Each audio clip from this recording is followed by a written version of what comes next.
In this episode of SENSimilla, we'll be talking to someone who's gone from selling skis to selling whiskey and now is selling weed for an awesome group in the Pioneer Valley of Massachusetts. Our guest today has a deep background in marketing, and as chief marketing officer has helped develop some of the coolest campaigns for brands like Rossignol and Whistle Pig Whiskey. Today's guest has finally moved to weed, an even more regulated industry than alcohol. How will he get the word out about how cool weed is? Someone will have to help him. Jason Newell, CEO of the Heirloom Collective. Welcome to SENSimilla. Thanks for being here. Thanks for having me. I appreciate it. I was saying prior to that introduction on camera, and we can edit back so you can see the proof, but I was surprised that not only did you show up to this interview, but you were 8 minutes early. I have sent you, over the course of our relationship, 5,000 texts, and you have sent me 4. So I appreciate you being here. I know how valuable your time is. That's not a dig, buddy. I love you. You're the best. I really think those numbers are off a little bit. I can't believe it. I do not. No, I do. I never exaggerate. I do not use hyperbole. I've never told a lie in my life. That's the truth. But the important ones, I will say, the important ones are always answered. That's true. Jason, my house is on fire. What do I do? That one you didn't return. So we'll have to talk about that. There's 3 areas where you focused on the last 30 years of your professional life, and this would be the dream career for most people: skiing, booze, and now weed. Was there ever a moment where you felt driven to do anything that you maybe weren't passionate about? Like, did you ever think I'm going to go sell used cars, or I hear selling life insurance is super cool? I think no offense to any listeners who sell either of those things. I think for me, it was always a trade-off, right? If you're going to do something you love, yes, I probably could have made more money doing almost anything else. But at what sacrifice? And for me, it was all about the lifestyle, because how you spend your days is how you spend your life. And, I'm an old man now, and I think I would have big regrets if I'd saved everything for your 50s and 60s, because the things that I love to do, you can't do with an aging chassis. So yeah.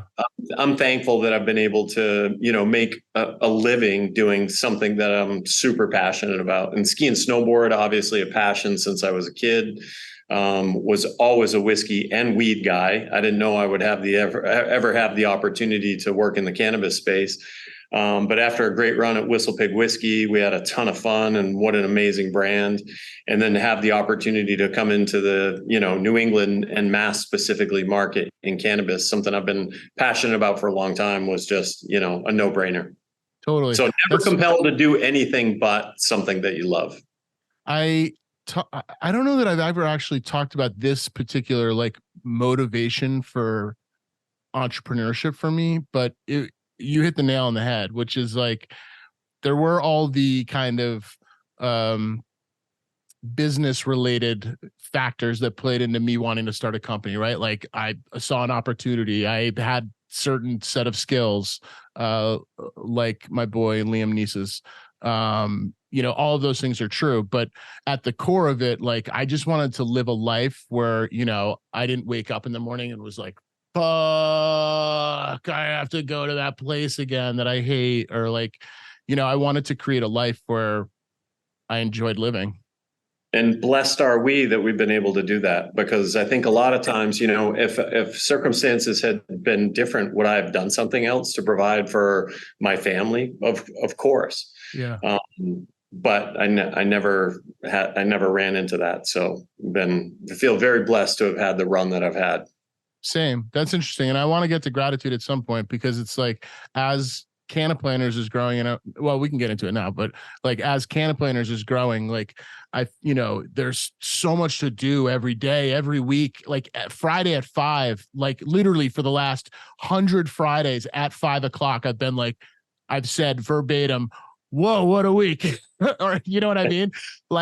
And that's on top of the week that was, whoa, what a week before it. So you're overwhelmed, all these things, but gratitude is so important, because without, and this is a skill I feel it doesn't come easily, at least to me. Like it's a skill. It's something I have to work on. It's something I have to like kind of flex and work out. But it's like, be very thankful that you are in a position where you can, build a life around your values or whatever. Be grateful that you found the right team. Be grateful that, the universe put you here at this exact time and moment in space, whatever. Like all those things, like I try to actually think about them. And it's not just, oh, in the first days, it was like, oh, thank God I closed a deal. Like I can pay rent this, it was literally like that. But now it's like, oh, like thank whatever that like this opportunity exists. Right. I think it's a perspective thing. A wise man once said, and I can't tell you who said it, but it's something that I've, processed over the years is, if you can't find contentment with where you are, you'll never find contentment when you achieve your wildest hopes and dreams. Yeah. So it's very cliche, but it's not about the destination. It's about the journey. And to your point of, being blessed that the universe put you here, I think it's a self-fulfilling prophecy. You put yourself there. You did all of the right things. You can't score if you're not in front of the net. And so you just put yourself in front of the net. Totally. I love that. People say if you grow up skiing in the East that you can ski anywhere. I grew up skiing in the East, Jason, and I had to walk my huge fat ass down Jackson Hole, cursing my friend Fernie the entire way. Talk to me about growing up ski racing. What's it like growing up, racing in Maine versus skiing in Colorado? Yeah, I mean, born and raised in Maine, it's my home turf to the 207. We got to have some of that. Yeah, the conditions can be off-putting on a lot of levels, but it will make you smart and it will make you tough. And some of the best skiers, for sure, come out of the East. It's eye-opening when you get out West, but racing in the East, you could expect 30 below or pouring rain or, one right after the other in a 24-hour period. It goes from 60 degrees and raining to 20 below, and it's literally a sheet of ice. So I think it builds character, on a level. And then when you do have that skill set and then you're able to take that into places where it's, very technical, challenging, rocky, it just doesn't feel like it's any stretch other than the scale, because obviously the mountains in the West and the Pacific Northwest and BC, it's a totally different game, just scale wise. Way bigger. Way bigger. Maybe that's what it was. Maybe I could have handled it, but I just got in my own head. I took that tram. I took it all the way up and it was like, nah. Yeah. And maybe it was just a timing thing. If you had a little more time to acclimate and not go right into the devil and out of the chute, I'm a bad Vermonter, Jason Newell. I am a terrible Vermonter. I don't camp. I don't think I've ever once climbed the Camel's Hump. I just said Hamel's Hump. So that tells you how bad of a Vermonter I really am. We should rename it. Let's go for a walk up the Hamel's Hump.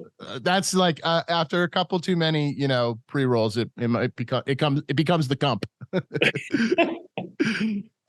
Did you have professional aspirations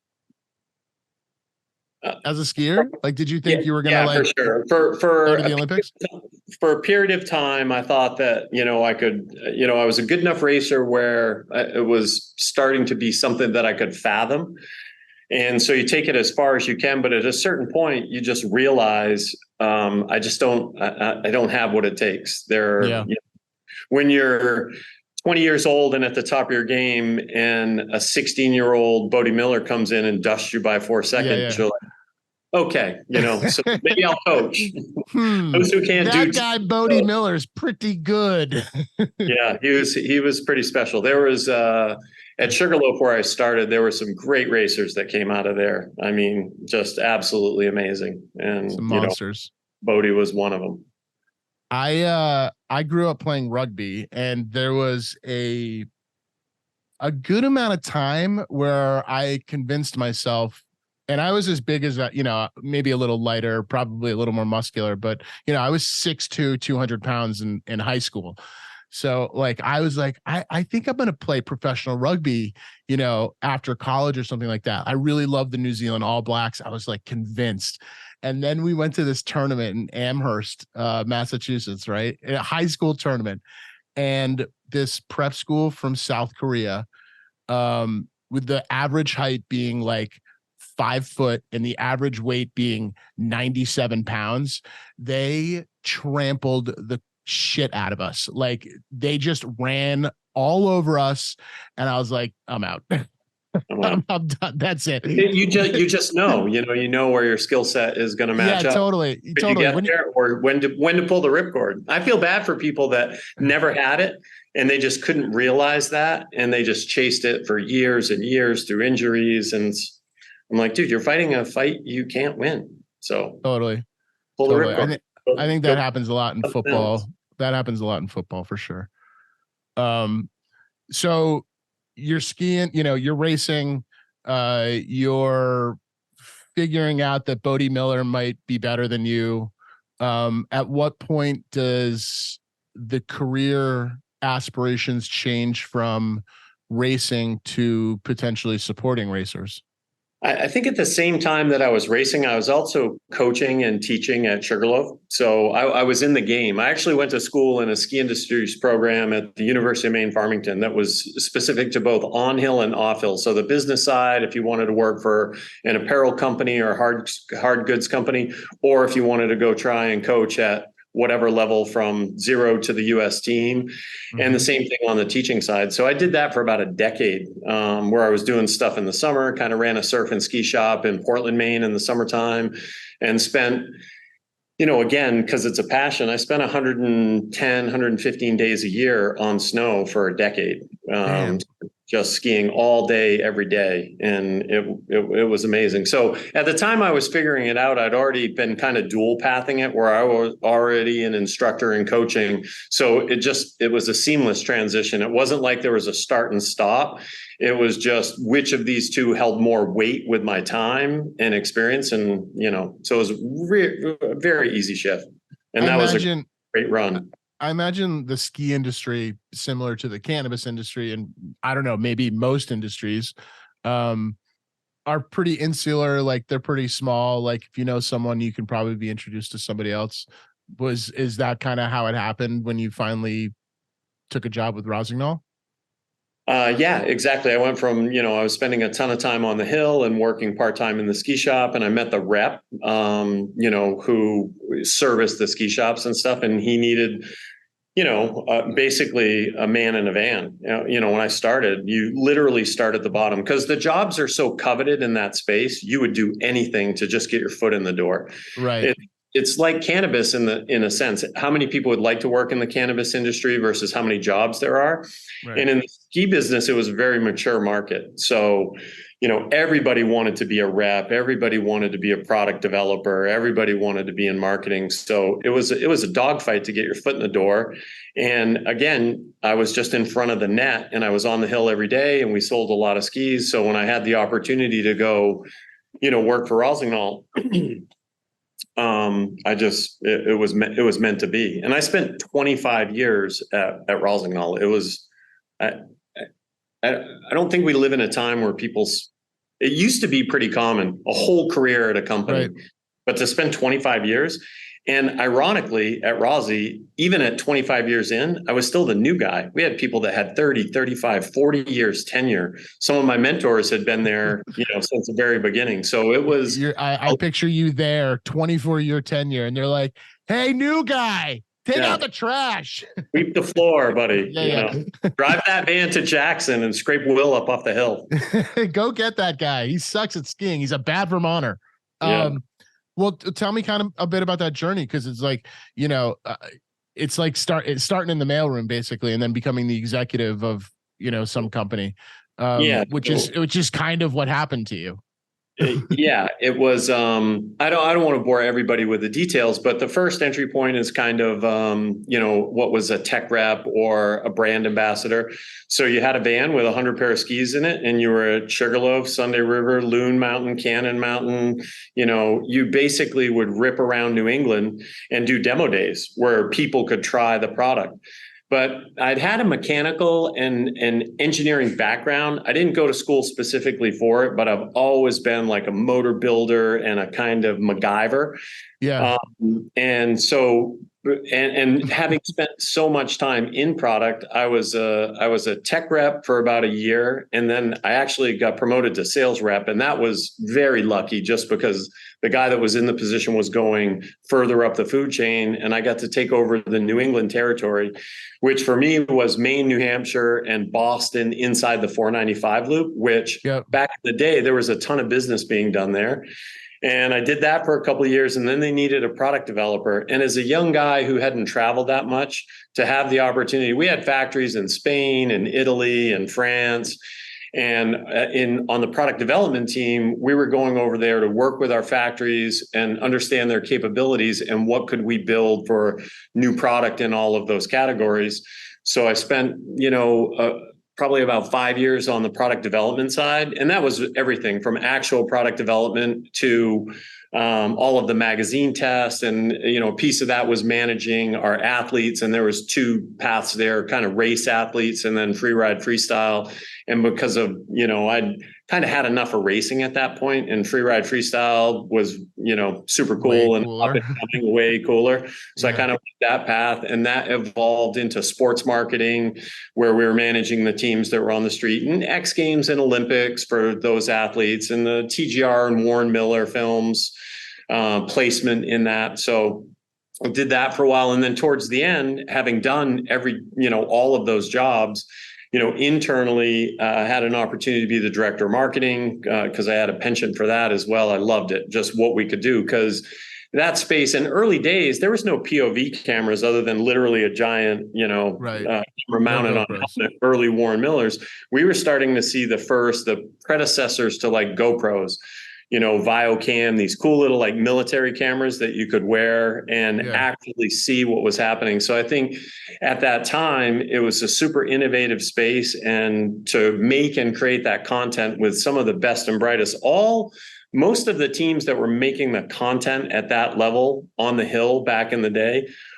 almost all of those guys are doing high-end Super Bowl commercials, car commercials, tip of the spear, because they're very thoughtful. They're kind of run and gun, but have developed the capabilities. But I could name 10 names that were dirtbag ski bums with a camera that now are doing, $1 million Toyota Lexus commercials. It's crazy. Well, I love this idea of like guerrilla marketing, and listeners, I'm air quoting, but guerrilla marketing is just marketing for, younger businesses with no money who have like rad people working for them, right? Like when I was in a band, guerrilla marketing was like flyering, some campus, or like maybe bringing some psychedelic drugs to some campus, letting them know. Yeah, maybe. I don't know, allegedly, whatever. Or, if you're skiing, or, obviously like the ski, snowboard, skate, surf kind of style of marketing, which is just doing those things, creating like literally radical content of people getting huge, and mostly just kids doing dumb kid shit. Right. Right. No, but I'll say something to that point. So guerrilla marketing, it's funny that they call it guerrilla marketing. If you have $10 million, you can make a Super Bowl commercial, and then all the executives can sit around and see your name in bright lights and whatever. How many Super Bowl commercials have you seen that you don't even know what product they're advertising, right? You're like, that was really funny, but it's like, it's almost like a pilot for a commercial, it's a show. And what I'll say is the difference, and I consider guerrilla marketing actually real marketing. Like, okay, distributing flyers is one thing, but if you have 20 vans scattered across, the US, and you're going to the resorts every day, you can read 10 magazine tests, you can see the ads in the magazines, you can see it on TV, whatever. But actually being with someone on their turf, meaning you're at the Hill, and to let them go try 2 or 3 or 4 different models and to talk about the differences, a real world experience, for me, that is 10x better for both parties, and you can actually make a difference. So like this is something I love about you, which is you are not your typical like, okay, let's go and put X% of this budget into Google ads, this percentage into whatever. It's like, how can we, I'm similar to a different scale, obviously, but like, it's how do we get a better, longer kind of impact by throwing a party or sponsoring a concert, something like that, like, and that's totally your thing. And we're going to get into a lot of these because I know you have tons of these kinds of stories, but I'm curious, like, two things just to before we cap off the Rossignol side of the story. Can you maybe give an example of one of the maybe most impactful guerrilla marketing maneuvers you pulled off during your time there? Yeah, on the guerrilla side, I'm not sure on the guerrilla side there was anything that was earth shattering, but I'll give you one example of just or it doesn't. I'm not necessarily looking for like earth shattering, but it's like something that you knew was going to have an impact, in that maybe it's not still having an impact, but like had a ripple effect for some period of time. Something that was more valuable than a Super Bowl commercial. Yeah. Okay. So I'll give you an example. I don't know if it hits it right on the head, but one of the things that we did was we had brand ambassadors pretty much at every ski hill across North America. Mm-hmm. So a ski patrol director, an instructor, maybe the supervisor of lifts, and in some cases, all three. So we had people on the ground that were, getting Rossignol skis, and they were promoting it, and they were passionate skiers, right? That's the most important thing. Credible, authentic, passionate people. And we were able to build a program where those individuals could actually make a little bit of money by taking care of the rest of the ski school or the ski patrol, where they would become boots on the ground for you, because 20 people doesn't cover 500 resorts. It's impossible. So how do you leave that legacy behind and have that continue to work for you and have it be mutually beneficial? So that was something, just by building a pro program that empowered those pros to sell more product through the ski shop to other pros to end consumers. The hard part was the industry was compressing a little bit, and it worked great for us on a lot of levels, but it was really tough on the ski shops, because every customer that had a path to product outside of the ski shop was diminishing, their top line revenue. So it was really this balance between, pro sales. If you talk to any retailer, and it's been this way for 30 years, biggest problem in the ski business, too many pro sales. Customers that, could or should be probably buying it through the ski shop were getting the bro deal behind the van. And so a lot of that has kind of been winnowed out. But I'll take two seconds and tell you something that was probably one of the most. Take three, dude. Take three. Okay, 3 seconds. Yeah. One of the most interesting things that we'd done was, snowboarding was going to save the world, and they did in a lot of ways, because skiing was like your grandpa's sport or your uncle's sport. Now, at the pinnacle of all of those, it was still rad. The racing was rad, half pipe skiing, park skiing, big mountain skiing. It was really cool, but it was kind of dated compared to snowboarding. You see these kids on the hill. It brought surf and skate mentality to the game. And so looking at that, skis were boring, right? I mean, the graphics look like a third-year graphic design student did this stuff, right? Very geometrical shapes and, colors. It looked like a race car. And we'd seen what had happened on the snowboard side, but the team, both, really in Europe and domestically here, we made skis for the Japanese market, the North American market, the French market, the Italian market. Same skis, different graphics, because their color patterns and trends were going in a different direction. It was a gong show to make that many different top sheets. So we said, what's something that's more universal? And we landed on art. And art was, you can love it or hate it, but you're not going to try and change it. So we did a program called, it was the 7 Artistic Sins. So the 7 deadly sins, lust, gluttony, sloth. And we hired these incredible board culture artists, like Steve Caballero did a design for us, Andy Howell, like legendary skaters and graffiti artists. And we said, here's your sin, carte blanche, do whatever you want to do for the sin. And they created, one of a kind artwork that was going to be for that year. So 7 skis, 7 different artists, each a sin. And we were putting art on skis. And that had been done before. We weren't being revolutionary in any way, right? Wakeboard, surfboard, skateboard, they've been doing that for years. The difference was, this was about the artists that had been behind the scenes developing these graphics for years and never got any credit.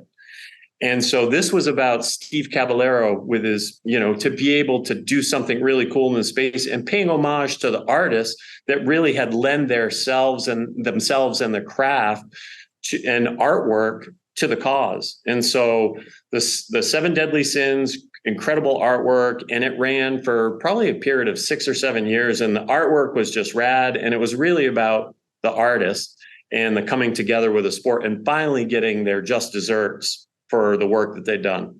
So how do you, so this is to me opening up a whole bunch of questions about the overlaying sense of brand, right? So, how do you feel you impacted beyond just like changing kind of the artistic direction of some of these skis?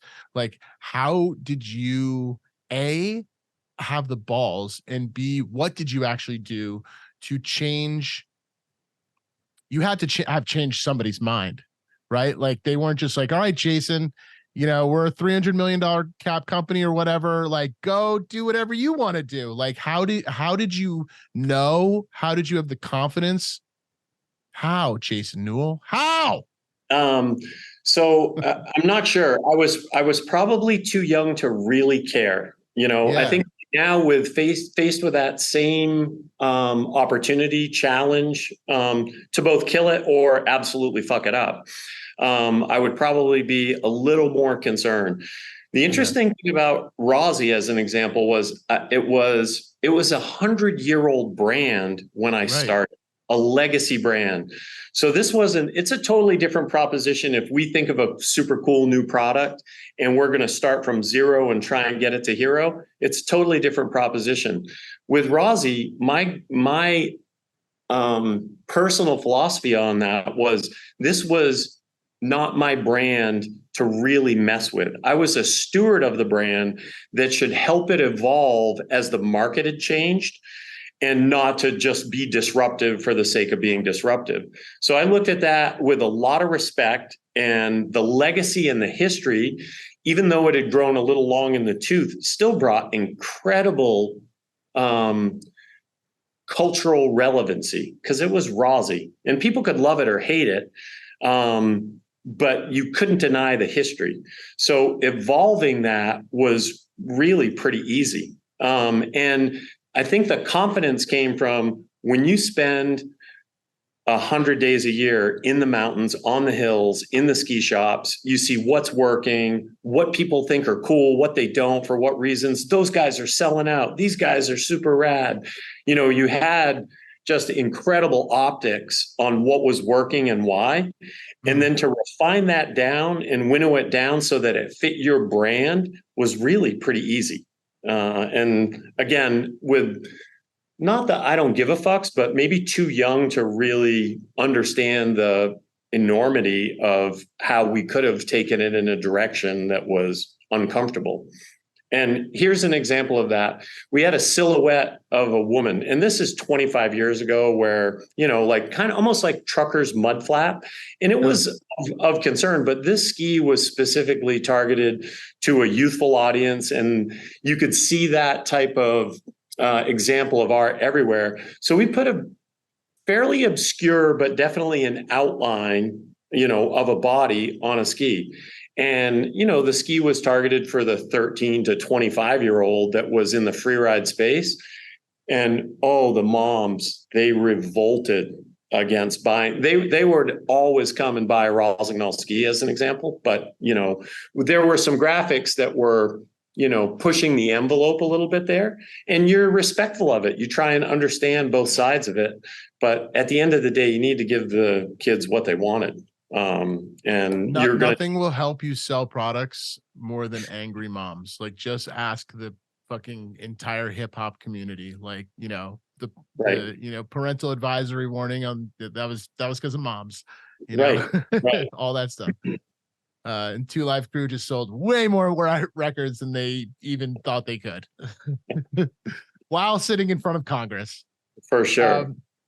That's cool though, because you're right. It's I mean, with such an old brand,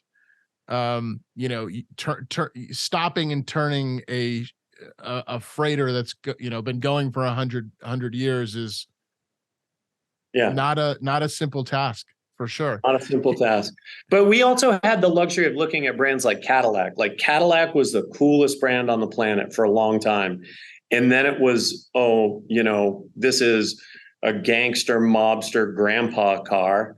And, it really kind of died on the vine. And then when they reinvented themselves and brought out some crazy new shapes, totally different look and feel, totally different vibe, and then, took it back to the top, it was, we'd seen that before. Hush Puppies, another example, and everybody uses these. They're kind of iconic marketing stories of brands that were really kind of dead in the water.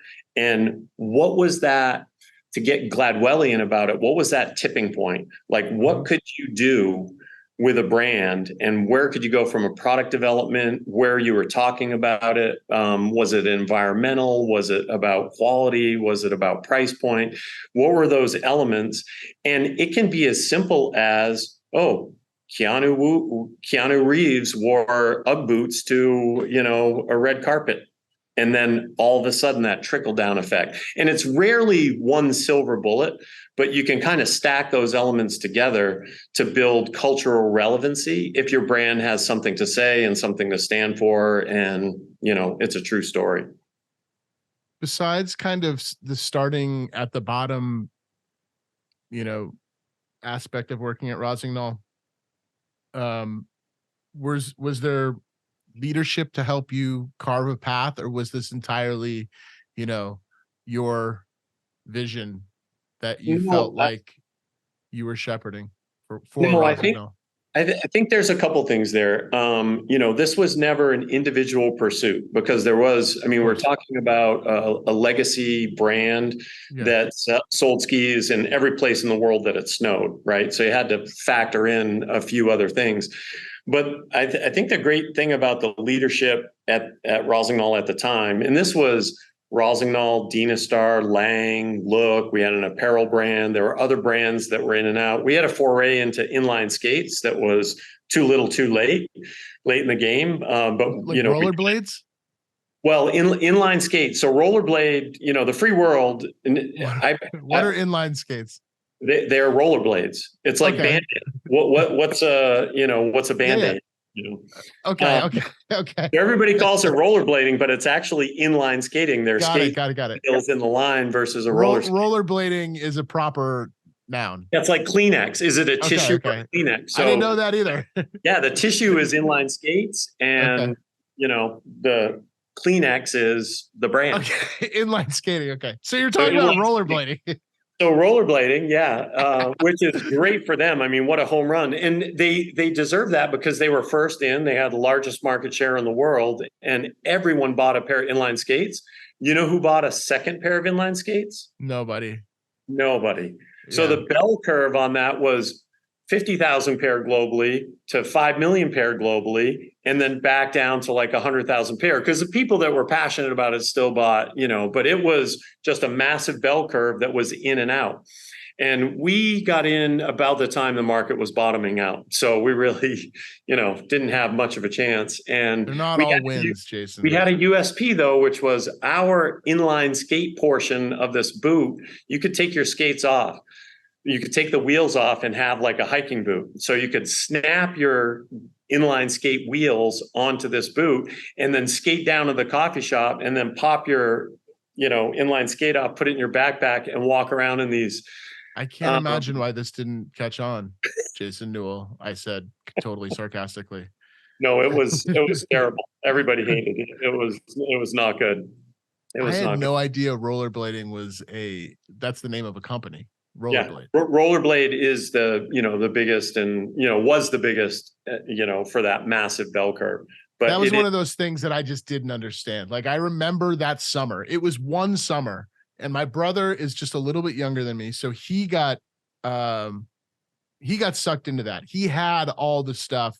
He was on, and I think that was the summer that the X Games were even in Providence, Rhode Island, which is where I'm from. And they, I think maybe two or three X Games they had rollerblading, and then it was like, I don't know if they still do it, but it was like, it was a flash in the pan sort of thing. Yeah, and that was weird. It just never, I mean, it is an incredible sport to watch the street skaters do what But they then do. but then the skateboarders come on next, and you're like, oh yeah, this is so much cooler. Right. That was kind of it. They never got their just desserts for, how good they were at the sport. And it gave Right. incredible versatility to what you could do with street skating, like ramps and rails and street skating when you can move both your feet. Yeah. It just opened up Pandora's box on what was possible. But Yeah, and even still looks cooler when you're doing it on skis than on inline skates. Yeah. For some reason, I don't know why. So you had gone from driving man in the van, managing teams, marketing all these multiple global brands under the Rossignol parent. The company is 100 years old. It's like you said, it's a legacy brand. It's no joke. It does tons in revenue.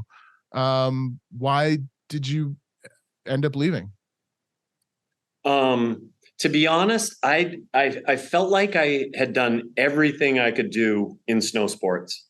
And sure, there was other opportunities, but the things I was passionate about, having done everything and spent 25 years there, I and having been part of some revolutionary product development eras. Skis were 210 centimeters long and 60 millimeters wide forever. I was just going to say, like, another thing that you were part of was like this technological shift. Like, I grew up racing or not racing, but I grew up skiing on 203s or whatever. And then, the next winter I'm getting new skis, and there are no straight skis left. Like, they don't exist. Right. And I got a pair of, Rossi curves. I forget what they were called then, but probably the cut 10.4, there was that side they're like 120s, and you're like, what? Yeah. And of course the pendulum always swings too far when you have a massive revolution like that. But really what happened to skiing there was, if you're a World Cup skier, you could bend a ski like that to build those G-forces. Your average skier never felt that. They're kind of skidding around.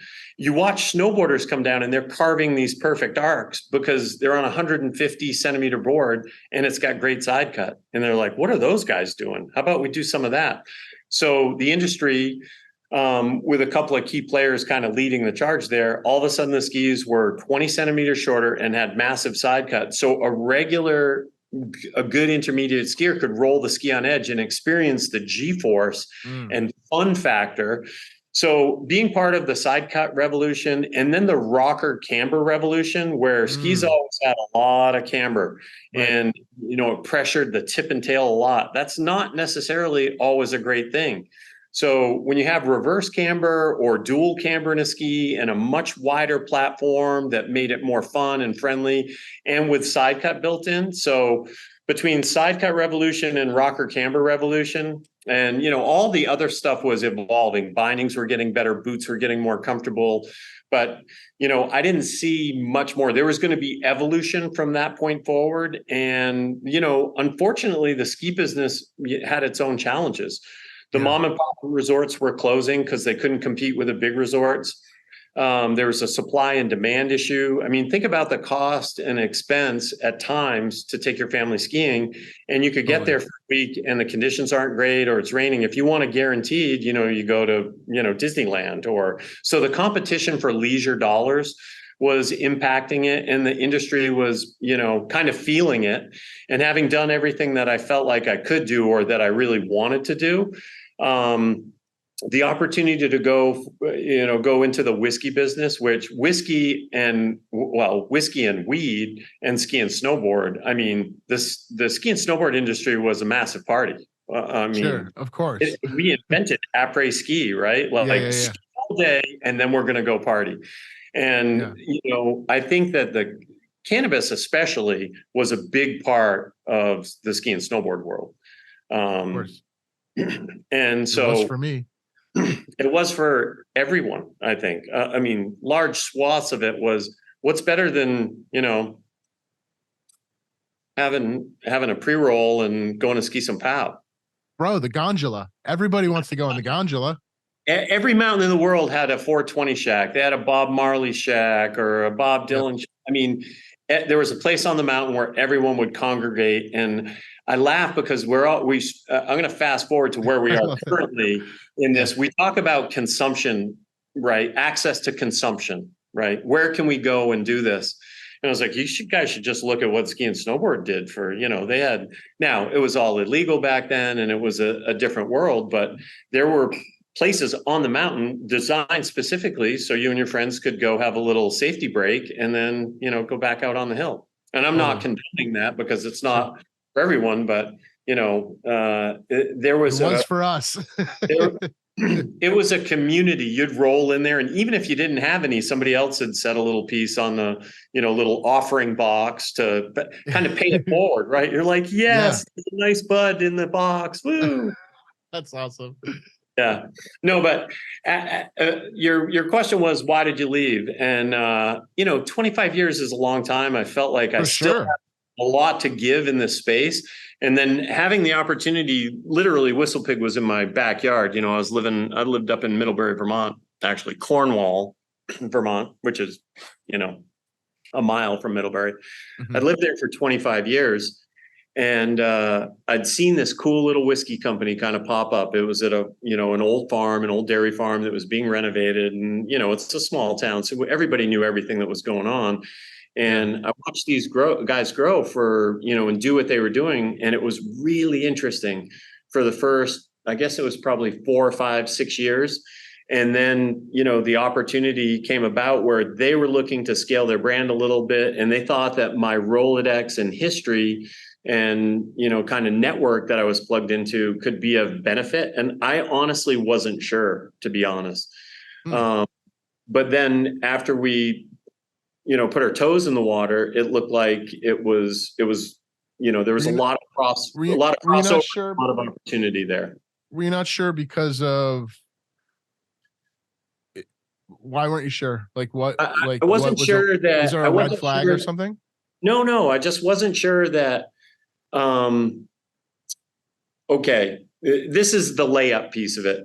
Yeah. Let me tell you why I'm asking, Jason. Okay. Because part of the thing we love talking about, like I love talking about in these conversations with, executives, founders, all that stuff, is like the crossroads moments of their journey, right? Like you get to a fork in the road and you got to go left or right, and these decisions usually are, based off of sometimes fear, sometimes whatever emotions that we're feeling. And there's, I think that in asking questions like, well, what was a red flag for WhistlePig? It's like, what I want to know is like, what were you feeling that like ultimately made you think one way? And then why did you go the other way? Because those are the moments where like magic happens. That's where like the universe does really fun shit for you, when you start taking chances and like not listening to that voice that is like, Jason, maybe that weird Shoreham farm, like maybe they don't have it together or whatever. Like that's when you shut that voice up and you're like, fuck it, let's do it.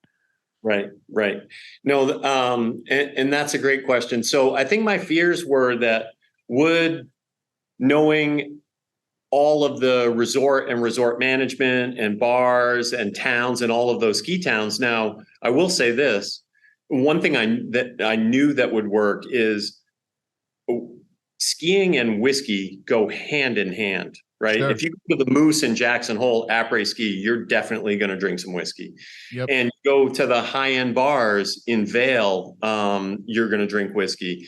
because it's a warm winter drink. So I knew that the resort and ski culture would embrace the whiskey piece of it because they'd already been doing it prior to my arrival. I'm like, where does a brand like Whistle Pig fit into that? Because it was a super premium brand. It's not like your, $30 Jack Daniels. Oh.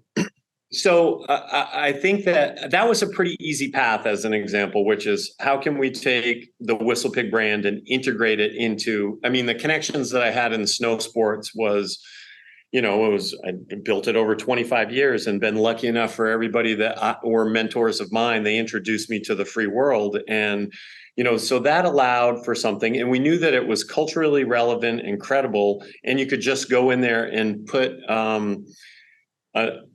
a more premium and more innovative whiskey in front of them, and they would love it.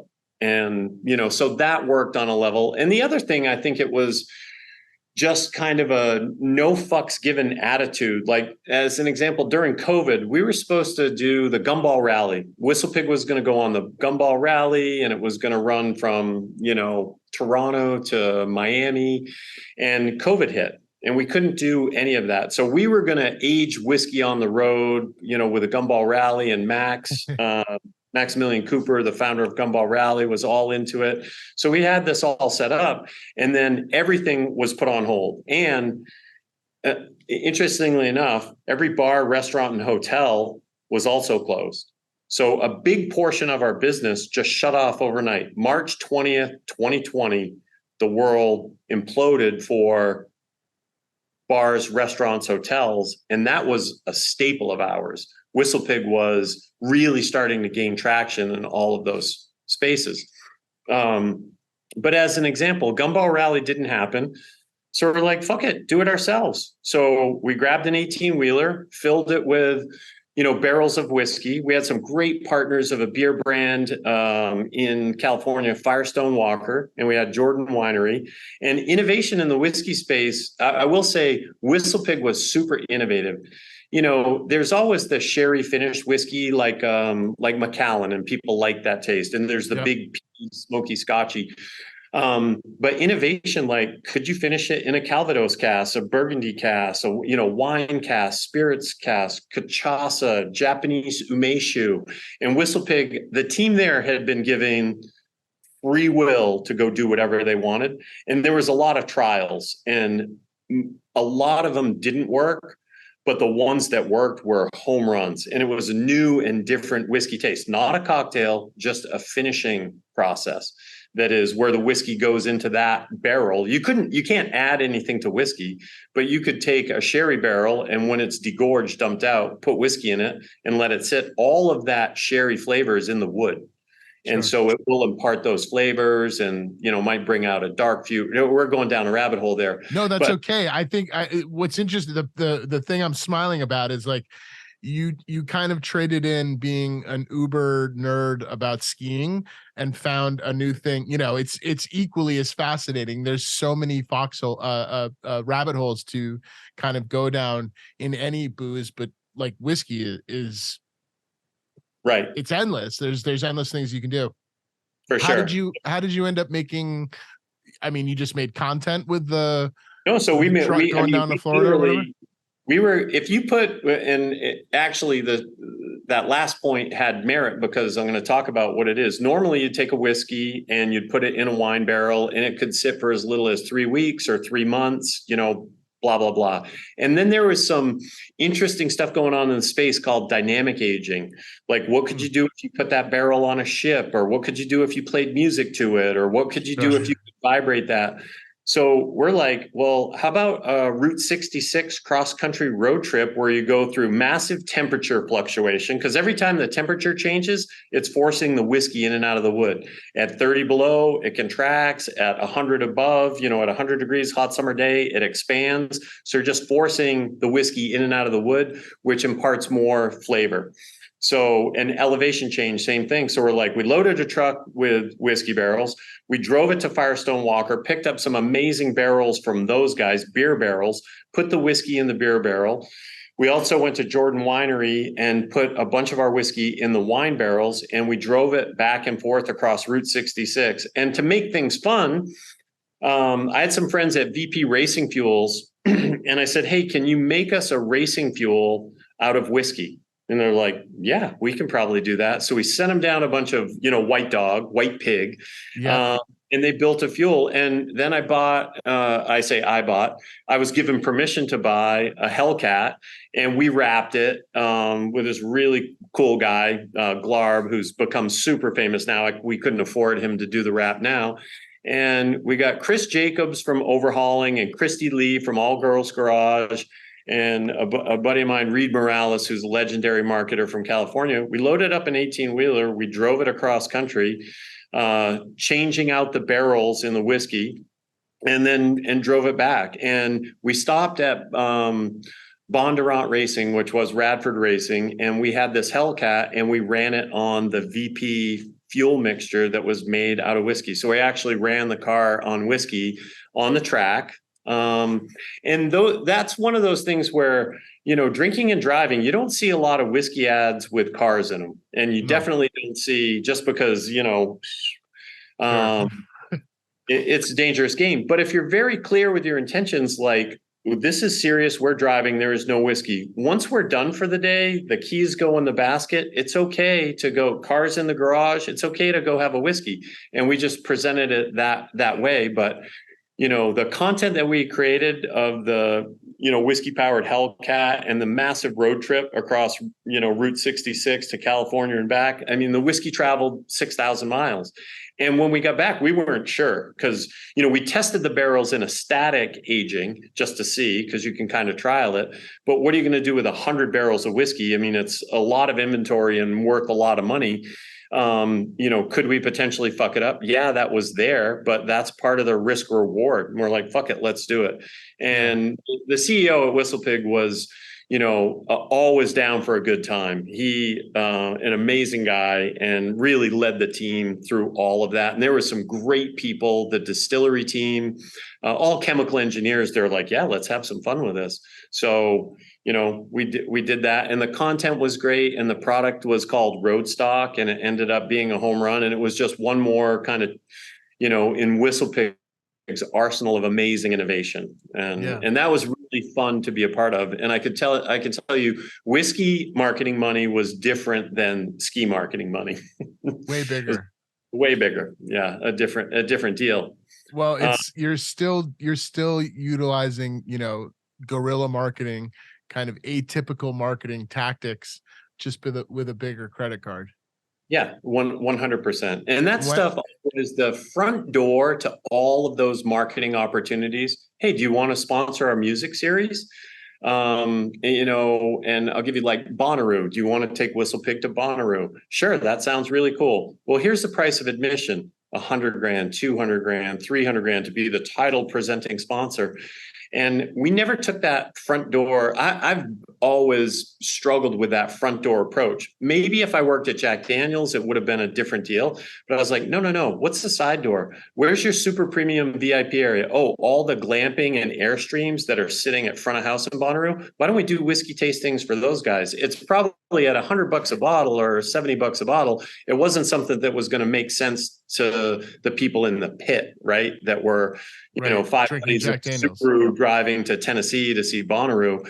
But for the upper echelon, that was our target market: young, hip, cool whiskey drinkers with more disposable income. So we just put the product in front of them, in front of the artists. We had access to the tour buses through, again, that's part of the network, but gaining access to the people that either buy ink by the gallon or have cultural relevancy that can really move the needle for you. I just always wanted to get to those people, to kind of A/B test it. Like, hey, tell me what you think. You can afford to drink anything in the world, and you do. What do you think of this product? And they're like, they'll give you real feedback, like, oh, it's not there, or this is absolutely killing it. And the product was so good.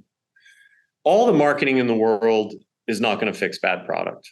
Yeah. But incredible product with some good, thoughtful marketing, you have the opportunity to hit it out of the park, walk off home run. I love hearing about this. I totally agree with you. Can you talk a bit about F1?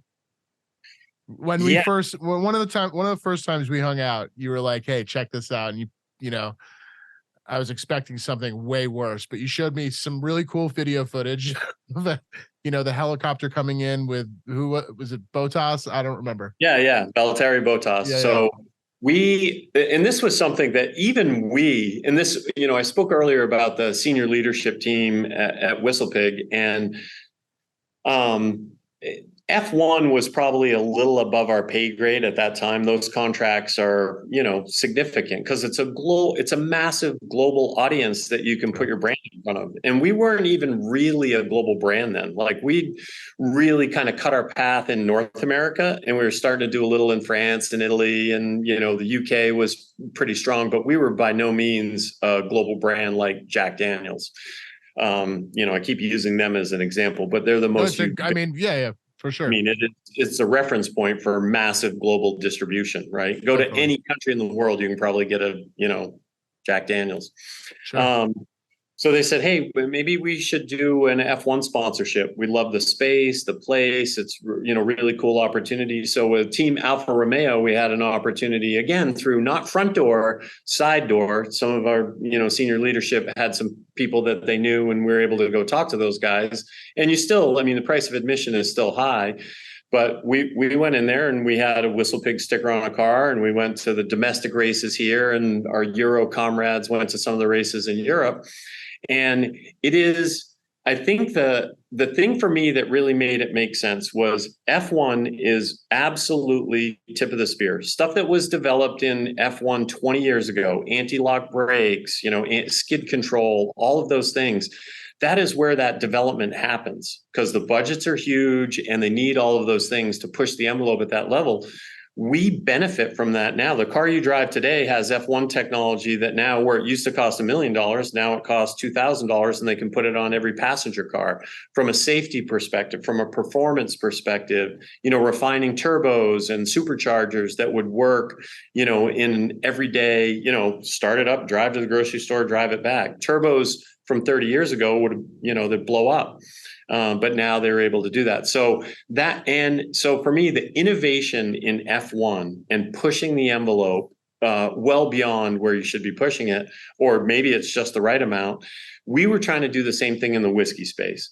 So in that particular red thread, that's where we had that commonality. We're really pushing the envelope of innovation in the whiskey space here. You're pushing it in car. We share that passion, even though other than that, they don't really line up beyond that, right? It's not like a surf board and surf wax, like those two things. Right. Like F1 doesn't need whiskey to, and whiskey doesn't need F1 to, make forward progress. But together with those philosophical similarities, you could really do some cool stuff. And actually, it's funny, they just dropped the F1 whiskey. WhistlePig just dropped at the Piggyback, and it's, wind tunnel tested.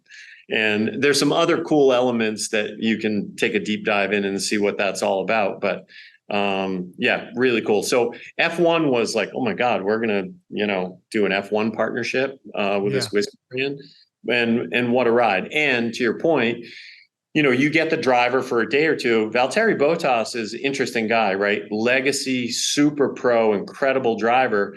He is also a spirits connoisseur and loves it. He has his own gin brand called Oath. And so when we invited him to come to the farm, he's like, oh yeah, 100%. So they were in Montreal for the race, and the struggle was we only had him for like 8 hours. And it's a 2.5 hour drive. So by the time you drive down and drive back, you burn most of the day. And again, a good friend of WhistlePig said, well, use my helicopter, no problem. So he sent his helicopter up. They flew up to Montreal and picked up Bottas. Actually, they didn't. They picked him up at a dealership just across the border, because getting the helicopter in and out with like a Swiss guy, Italian guy, a Swedish guy, it would have been too many passports. Yeah, too many passports. It would have been a nightmare. So they just drove across the Vermont border. We picked them up with a helicopter, and they landed on site at the farm. And, we had an amazing day, to the point where Valtteri's making cocktails with WhistlePig, and, wanted to develop his own recipe. And it was just awesome hanging out with him. And they're such, they are superheroes on a level, but they're also definitely the smartest, nicest, kindest, individuals you could imagine. And, you've always got the good guy and the bad guy, fighting it out for the points championship, which there's a lot riding on that. And then you have the workhorses that are just consistently killing it, Yeah. Well, there's only like 20 of them or whatever. Like, Yeah, there's 20 of them. Yeah, And on the whole planet. they also feel that we're like, you look at them like golfers or tennis players or whatever, where these guys are making, incredible salaries. And you're like, oh, they've got it made. You know what? Those guys, every season, they're worried. Are they going to lose their job? Who's the young and upcomer coming out of karting right now? Or how about this? They have been taking racers from the gaming industry that are so good on the real simulators. They're so good at sim. They said, what if we put some of these guys, men and women, in a car? What does that skill transfer? And everyone's like, no way, it's not going to happen. Answer is yes. There's a lot there. And not to diminish what the pro drivers have, but at a certain point, you're flying a spaceship, right? Yeah. The steering wheels are crazy. Yeah, but those guys are worried every year because there is literally only 20 seats. And, it doesn't take much to lose a seat or to get traded to another team. They don't know. They love their team. They love the people. They're going to, fire you from your seat, but another team could use your skill set and legacy and understanding of the sport. And so they get another ride. But, there's definitely a bell curve to those careers. And there are some characters in there. I think Drive to Survive put F1 so good, totally different light. There was always the F1 fans, but Drive to Survive, they're all European. Yeah, they're all humanized, not American. They humanize these individuals, and they're all scared every day. And there is, even with all the safety and precautions, you talk about taking your life in your own hands every time they go out on the track. Wild. It's wild. But, until you've seen an F1 in person, you watch a car that's going 230 miles an hour and 200 feet before the braking, they can slow it down to 50 miles an hour. It's mind bending, Crazy. Well, you and I are going next time in Montreal. Yeah, we should. So you've been skiing all over the world. You've been, and leading these cool marketing initiatives for a global ski brand. You've been, hanging out with, F1 drivers selling whiskey and doing all these cool, really high end marketing events. Why get into cannabis? And here's what I'm really wondering is like, there's so much freedom, even in alcohol. There was so much freedom in what you're able to do. And then you come and global brands, like you're able to go all over the place. Now you are the CEO of the Heirloom Collective in the Pioneer Valley, 2 retail locations, right? 2 or 3? Correct. Yeah. One in Bern and one in Hadley. 2 retail locations that we own, but we're also distributed through, Sure. The brand is available wherever throughout Mass. But my point is you've gone from these huge global brands with opportunities to go literally anywhere on the planet to market those products, to being in the Pioneer Valley, to being super restricted, to it's all kind of shrunk down in terms of scope. Why first, why did you do that? And I know it's only been 6-9 months or something. Yeah. So it's been less than a year. So my first question is why? And the second question is, what has been the biggest kind of eye opener as you go from skiing to booze to now weed? Yeah. So to answer the first part of that question, for me, I've always been a fan of cannabis. Personally, it's always been my choice for recreational mood development. Yeah, same. I mean, suffice to say, lifetime user of the product and believer in it. And I believe that until I really understood, for the majority of my, late teens, 20s, and 30s, it was no different than, drinking beer or, whiskey or doing whatever. It was a different way to, for mood enhancement. Yep. And it wasn't until I saw some dear friends with cancer and how they utilized it, and to see people with unmanageable pain, ADHD, depression, kind of, you know, things that were resistant, and to have an option. Do I want to be on opioids and risk addiction, or do I want to manage this with something else? So for me, always had a penchant for the plant. Love the effects of it, and love the lack of effects on your liver, the toxicity, you know, whatever it is. I've always believed, you know, plant-based medicine above and beyond, you know, cannabis. And it was a space and a place that I followed, you know, for a long time. Like, who are the key growers? And I remember looking at California early days where I'm like, it's legal here. And I remember when Colorado popped, which was a place that we visited often in the ski business. And you went from, you know, behind the restaurant next to the dumpster to score a dime bag for your team, you know, so that you could get, you know, these kids to motivate a little bit, to a beautiful, what could be a jewelry store in downtown Aspen. You walk in and buy flour. It was, you know, amazing. And I've always been a bit of a risk taker, and I've always had a huge appreciation for the pioneers in any area.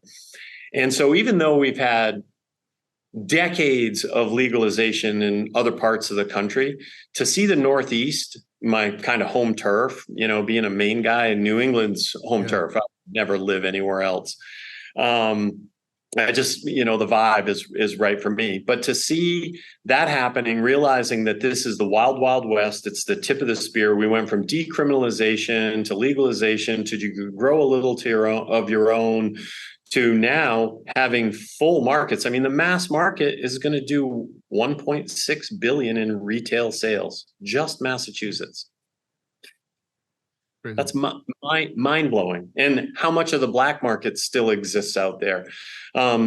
So that draw was, this is the wild, wild west. Yes, heavily regulated. I thought spirits was heavily regulated, and it is. And this is probably, you know, plus another 20%, 30%. And it's odd that it's legal. And you look at, whether you look at nicotine or alcohol or firearms, I mean, look at anything else that's legal but regulated. And I think that, you know, cannabis right now is being regulated to within an inch of its life, which is you could never do the Gumball Express kind of marketing initiative. No. But the other thing I'll say, you know, the kind of the second part of that question is why. You know, you've had this kind of global reach, or for sure North American reach, and really been able to pull the strings for a bunch of different brands that would make a difference. There's something special about, for me, you know, I spent a lot of time in Massachusetts as a kid. I had family down here, would, you know, go down and visit our cousins on the Cape and in Lexington and Concord. And I really hadn't spent much time in Western Mass. First few times I came down here, I'm like, you know, Southern Vermont, you know, Western northern border of Massachusetts, it's all the same. It's the same people, the same culture. And I love that. And I also, looking at what Heirloom had, even though, you know, we have the big MSOs that are here playing, and they've got a lot of history and experience from other states, but the founding fathers, the founding mothers and fathers of Heirloom, these individuals had been collecting genetics for 20 years. I mean, Heirloom, it's funny because, you know, heirloom genetics, that is one of our, you know, staples, is that we have breeders that are contacting, you know, one of our founding fathers on their genetics to see if they can get a seed pack back, because they lost the genetics, you know, over the past 10 years. So our library is insane. So for me, knowing what I knew about whiskey and product, you know, what was your USP? What had the potential to make your brand different? Were you a victim of the market, or were you a pioneer in the market? And looking at what they build here, their approach to it, to give the plant everything it needs to be successful and nothing that it doesn't, and able to take quality, craft, plant science, and the evolution of the tools at your disposal. You know, when I looked under the hood and saw what these guys were doing, I'm like, home run. Even if it was risky and, you know, It could have lasted 6 days, 6 months, 6 years. We don't know. But what Heirloom is doing in the market is really special, and I just wanted to be a part of that. And the other thing I'll say, having worked in the spirits business for 5 years, it's not that dissimilar to spirits. You're handcuffed from a marketing perspective. Rossignol was cradle to grave. If you're 2 or 102, I could go right at you, tell you all about the product. And we were selling fun that was outdoor, family. People went outside with friends and family, spent time in the mountains. That was pretty special.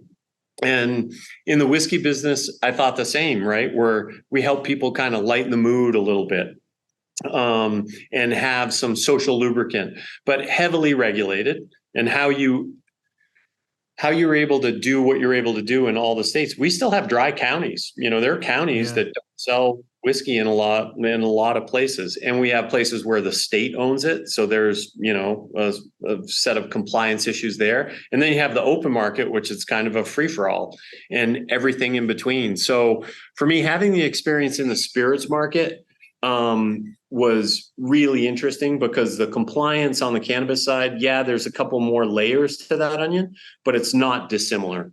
And the other thing I know, or I think I know, that when and if we do get to a point of federal legislation, the spirits and or nicotine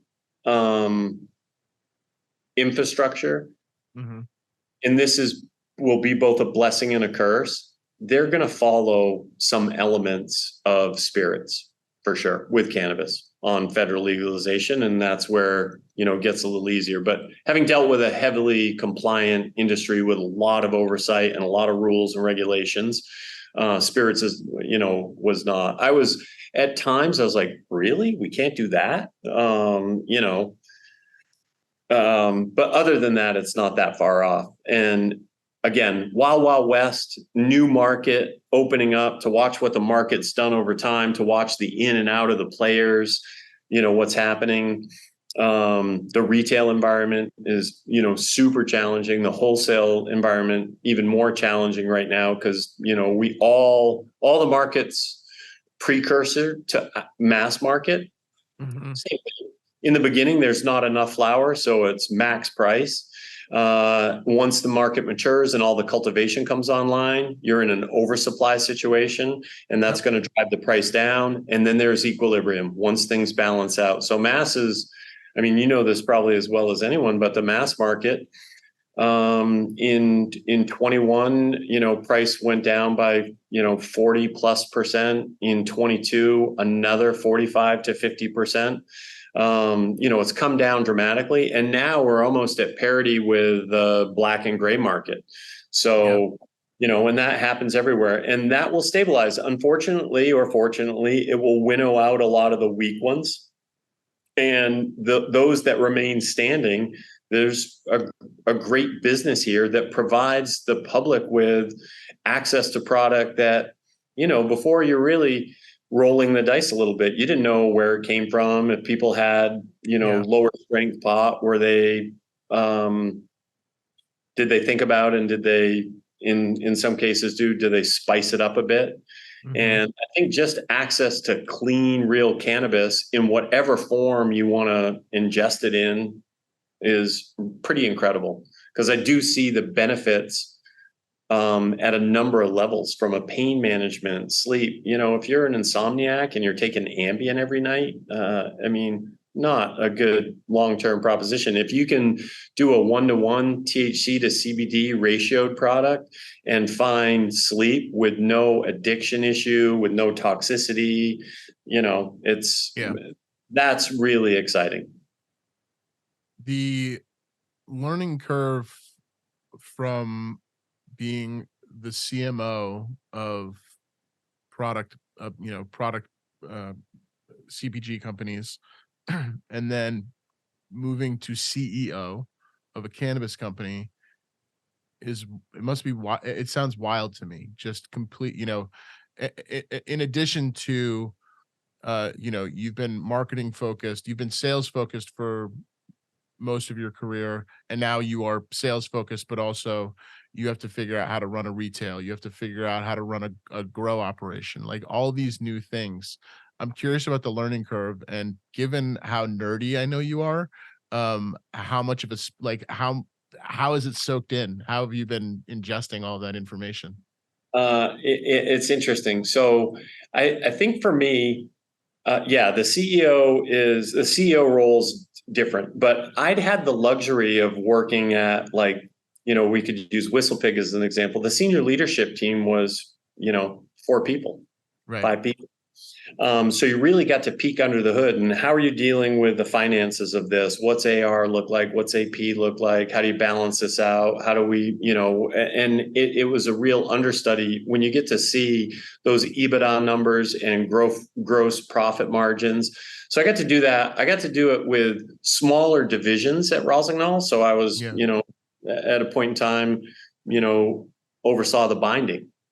So all the Rossignol bindings, which really didn't exist. How do you take a business from zero to, $2, $3, $4, $10 million worth of business, and you're responsible on a level for the P&L? So I'd had some experience there, both at Rossi to a lesser degree, and at WhistlePig, was really kind of my, for lack of a better term, MBA. Yeah. Because we had access to it. And then when I landed at Heirloom, we have some incredibly talented people here. The outgoing CEO is just a genius. He's a lawyer, he's a banker, and he's a really good guy, mass-based. And to have that in run with somebody, it wasn't like I just, the pilot died and I had to take the stick. Yeah, of course. I get to co-pilot, for Yeah. 6 months or a year, which is really allows me to focus on my true strengths and then onboard all of the other stuff. What I wasn't ready for, the real needle scratch for me, was lack of access to capital, lack of access to banking. What we have to put our consumers through, to purchase cannabis, and what you have to do with the money. And that was a bit of an eye opener, but, it's getting better by the minute, and so that has been, Well, it's definitely a testament to brand building, because, to your point, like buying cannabis still isn't simple. It's still a multi-stepped transaction, but it's a testament to how much customers, consumers actually love this product, and what they're willing to do, or what they're willing to be put through in order to get it legally. The Agreed. black market still exists, but I think most people would prefer to maybe be slightly inconvenienced in how they pay for cannabis, and know where it came from, and be able to, like, stand behind a brand that they then become loyal to. Right. And, the reality of that is, in the black market for forever, you couldn't pay your dealer with a credit card, right? I mean, it was Of course. transaction. And now with debit PIN and stuff like that, it's certainly easier. And I haven't seen a dispensary yet that didn't have 2 ATMs in the foyer so that you could, load up a little bit. I think the other thing for me too is the fact that the product is grown in a medical facility, it's then cured and tested, and you know exactly what you're buying. Is pretty special. And then the access to incredible strains, right? You used to have, what did you have for choice early days? Whatever harvest had come down. I can remember when I first started smoking weed, it was, that swag. That's what we called it. It was swag. It was like a color. Yeah. It was army green. It wasn't, and then for some reason, I haven't seen, I don't know if you can even get swag anymore. I have no idea.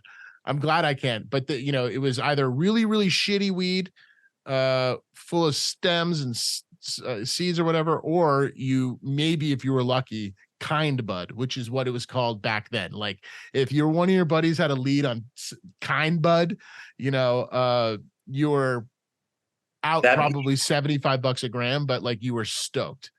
That BC chronic, man, found my God. Or that Humboldt County chronic, found its way into every walk of life, which is, that just shows the power of the black market and distribution, and how that works. Beasters, dude. Beasters. I mean, I thought that was I smoked Beasters for 4 years of college, and I thought it was the greatest thing on the planet. And at the time it was. At the time it was, exactly. Yeah. But now having access, you can walk into a retail store and you pull up the flower menu and there's 35 strains that range from 18% TAC to 35% TAC with incredible terps, terp ranges that are 2, 3, 4% now are amazing. So I think access to a variety and trying stuff and trialing stuff and finding the sweet spot, it's like you try 20 craft beers, you'll have your favorite IPA or your top 3. Sure. And it's the same thing with strains. You try 20 different strains, you're going to naturally migrate towards. And the cool thing about cannabis for me too is the effects are personal. Like you and I smoke the same pre-roll, different effects, Mm-hmm. So I think, access to medically grown, properly cured, really high quality craft cannabis is amazing, right? To go in, I feel like a kid in a candy store. And so and you guys kind of have that, like you guys have a I think I've maybe been to both of them, but they're beautiful stores. They're clean. Your staff is friendly and smiley and helpful, and they slow down the transaction, whereas most people are trying to get in and out quickly. And you have some of the best products for sure in Massachusetts. It's always a pleasure to go hit up Heirloom. I appreciate you saying that. And, that is where, you have to give it up to the team. Like the people that founded this company knew what they were doing. And, you can read into that. It was not their first time. Yeah. It's cool to see like that vibe be of, and this is what I'm hoping for my company, right? Is like, you just hope that you like create the vibe, however you want to translate that. Like you set the standard, right? You set the standard and you hope that you're bringing in people who can only enhance it, only enhance the standard. The standard only gets raised, never lowered, never flipped on its head or whatever.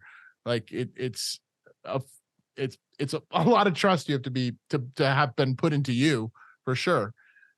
For sure.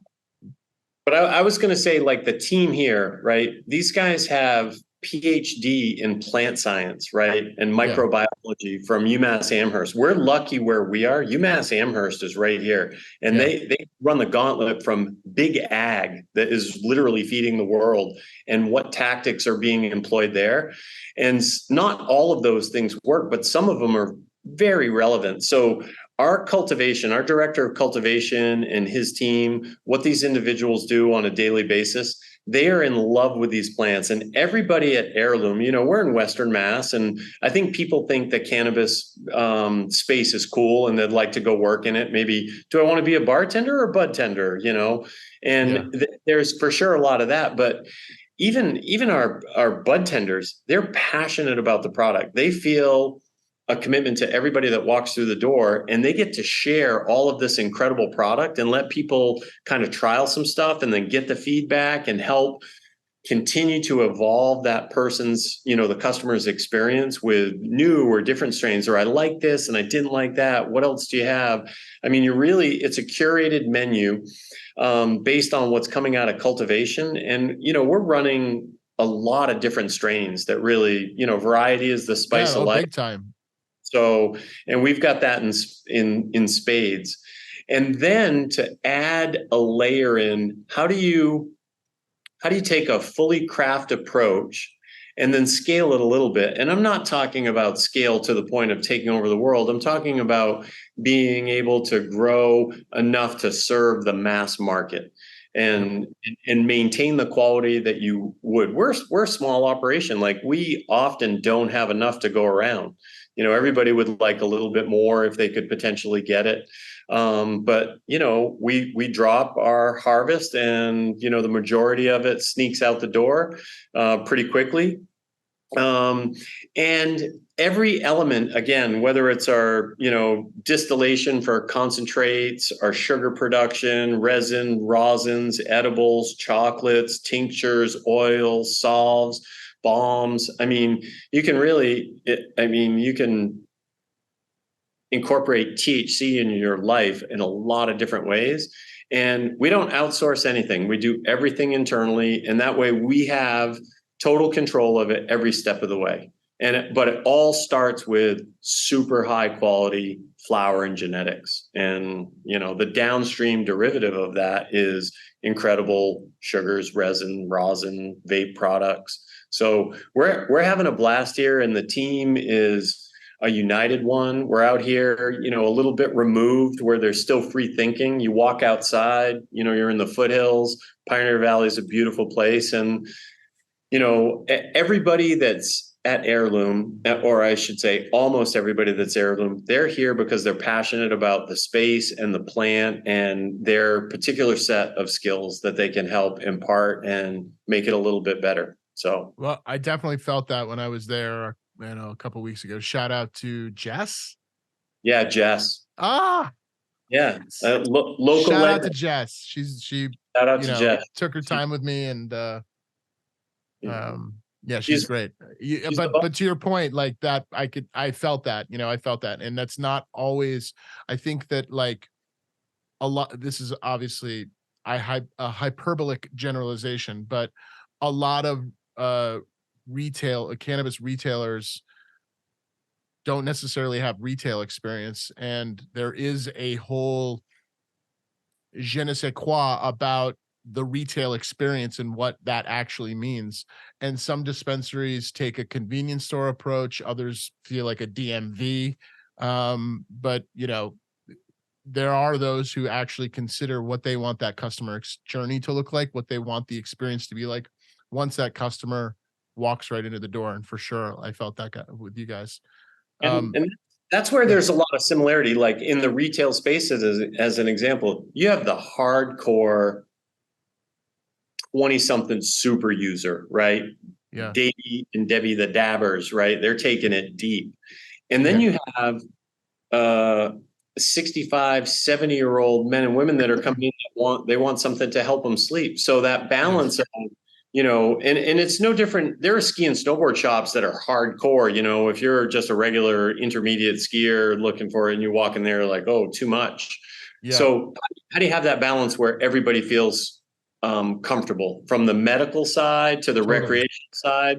And that's where this is a responsibility we feel hugely here at CannaPlanners, which is exactly what you say. So in creating new cannabis brands, or in trying to articulate some, online digital experience, it's understanding who that client's customer persona is, and also trying to understand, well, that's who it is today, but like you're going to be maybe a different company in a couple years, and who is it going to be then, and how do we create an experience, be it through creative or digital, that will speak to that experience, and that will not only pull in Dan Dabber or whatever, you just Debbie Dabber, but also like talk to, it won't push out that other generation of I need a couple of pre-rolls because I'm going to see Bob Weir. Exactly.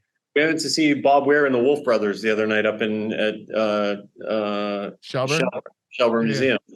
And, it's 5,000 people, and they probably age 35 to 75. Everyone blazing. It was amazing to watch. Like, talk about people were smoking weed at a Grateful Dead show. Yeah, I know, it's weird, right? No, I don't believe it. I don't understand it either. Newell, you've been very generous with your time. I have one kind of.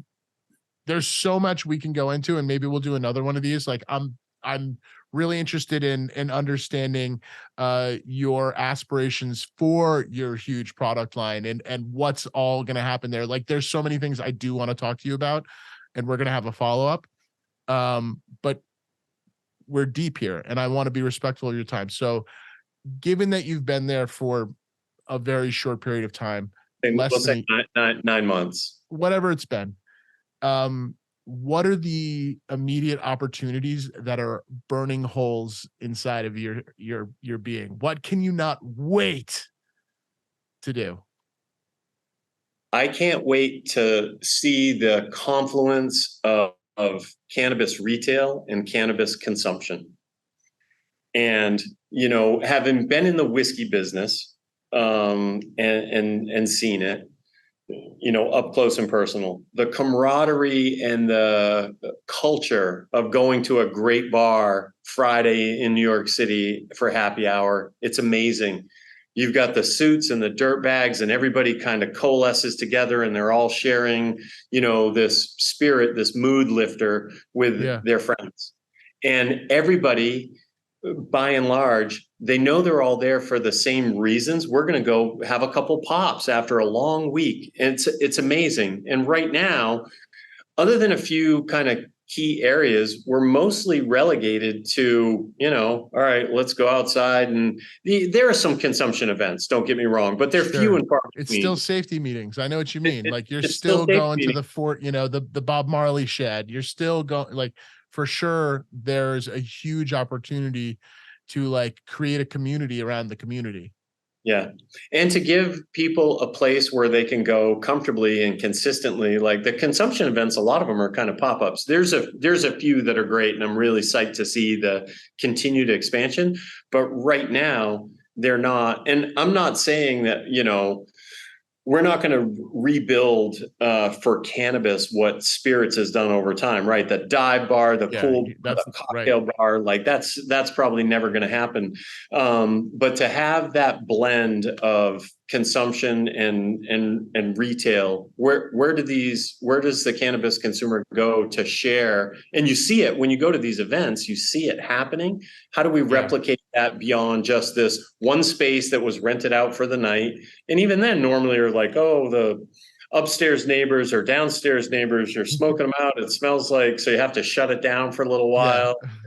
Whatever, but that always happens. That happens 100% of the events I've been to over the course of my cannabis career. Right. Like, hey, back it off a little bit. The place is just built. But to also be respectful for people that aren't cannabis friendly, Sure. And it's, whether you look at like, oh, remember when you could smoke on airplanes and in bars? Well, it's a different deal. Not everybody wants to breathe your vape or pre-roll smoke. So how do we be respectful of the greater community at large and also gain the respect and have a place to go consume? The other thing that I'm really, and this is with bated breath, and it could be a blessing and a curse. What happens when we have federal legislation? What happens when they adopt 280E? What happens when the Safe Banking Act makes its way through the system? There are a lot of big things that are going to help give the cannabis industry a shot in the arm. Because right now, it's a tough row to hoe in a lot of ways. And if any other industry, we'll just use North America. Any other industry, I don't care if you're talking about milk, eggs, pork, cars, retail, whatever. If they were under the same rules that cannabis is from a taxation perspective, they'd be out of business. Totally. And when do we get to level that playing field just a little bit? And what will that do for the industry? Because right now, it's tough to find money to do the things that we really want to do. One of the biggest things that we want to do as Heirloom is fact-based, science-based education. What is this product? What does it do? What does it do in its various forms? How can we manage it from virtually a microdose of it to a macrodose and everything in between? And how do people find their path? And that is education. It's expensive to educate. You're lucky enough if people spend a little time on your website, they can see what you do if they come and visit, but to see what we're doing here, we have the luxury of, we have our cultivation, which is right here, and we have our retail store right here. It's grown, processed, cured right there. And then it comes across the parking lot and you're in our retail environment, which is pretty special. How do we teach people, what goes on behind the scenes? And right now, it's tough to showcase that. You go to any farm to table kind of journey. Yeah, you go to any whiskey distillery and you can go in one line and you can tour the whole thing. This is where it starts: grain, fermentation, barreling, bottling. You can see it. It's really tough right now with the compliance. you can't see anything. You can't even see the pot unless you go into a retail and they happen to have a bud bar. You can't even really see the product. It's in bags or jars that you can't see the product. You can't really look at it. Come on, we've got to, open this up a little bit. I agree. There's a long way to go, Jason. And I think the cannabis industry is lucky to have you as a part of it now. So I'm excited to see you here. I don't know if they're lucky to have me, but I'm here for a minute for sure. Yeah. And looking forward to it. And hopefully we can move the needle together. Definitely. I'm looking forward to that. Jason Newell, from Rossi to Piggy to Stony, you've traversed a career that most people would be for sure jealous of. 2/3 me. I'm 2/3 jealous, but I share the weed part with you. Thank you for being here today. Thank you for telling us your story. Tell my guests where they can learn more about you and the Heirloom Collective. The Heirloom Collective, the heirloomcollective.com. We're right there. Go check us out. Cool. Okay. It's as simple as that. We will talk to you next time. Thanks for joining us today. I have been your host, Will Reed. He has been your guest, Jason Newell, the CEO of the Heirloom Collective. We will see you on the next episode of SENSimilla. Peace out, Cub Scouts. Bye-bye.